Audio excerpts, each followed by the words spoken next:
हिंदुस्तान के बादशाहों में सिकंदर लोधी एक बड़ा मशहूर और नेक बादशाह गुजरा है। वो एक अच्छा मुंतज़म बादशाह था। मिसाल के तौर पर हम इसके एक फ़ैसले को यहाँ नकल करते हैं जिससे उसकी जहानत का भी पता चलता है।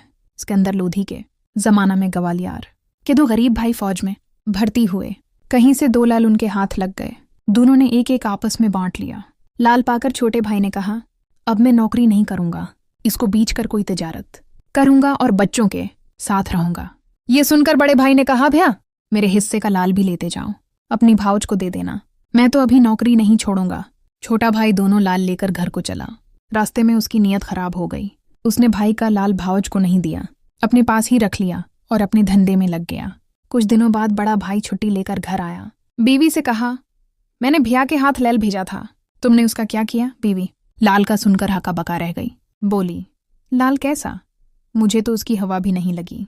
बीवी ने इनकार किया तो उस वक्त चुप रहा, लेकिन शाम को छोटे भाई से कहा तो इसने साफ जवाब दिया कि मैंने तुम्हारी बीवी को दे दिया था, वो अगर इनकार कर रही है तो वो झूठी है। अब झगड़ा बढ़ा, बात अदालत तक पहुंची। छोटा भाई बड़ा चालाक था। उसने दो गवाह हाकिम के सामने पेश कर दिए और मुकदमा जीत लिया। बड़े भाई की बीवी ने मुकदमा का हाल सुना तो बहुत परेशान हुई। वो झूठी भी बनी और लाल भी हाथ से गया। वो राजधानी की तरफ भागी, आगरा पहुंची और बादशाह के यहाँ अपील कर दी। बादशाह ने दोनों भाइयों और गवाहों को बुलाया। मुकदमा शुरू हुआ तो गवाहों ने यहाँ भी छोटे भाई की सिखाई हुई बात कह दी। दोनों झूठ बोल दिए, लेकिन सिकंदर लोधी को कुछ शक हो गया। उसने गवाहों से कहा, तुमने लाल देखा था? गवाहों ने जवाब दिया, जी हाँ देखा था।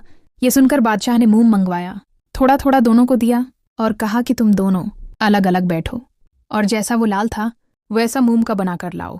गवाह अलग अलग जा बैठे, लेकिन हैरान थे कि किस शक्ल का बनाए। उन्होंने लाल देखा ना था। वो झूठी गवाही देने आए थे। अब क्या करते? बादशाह का हुक्म था। जिस तरह उनकी समझ में आया लाल बना लाए। बादशाह ने देखा कि मोम से बने हुए दोनों लालों में बड़ा फर्क है। अब उसने गवाहों को डांटा तो सारा भेद खुला। बादशाह ने लाल बड़े भाई को दिलवाया और छोटे भाई और दोनों गवाहों को कैद का हुक्म दिया।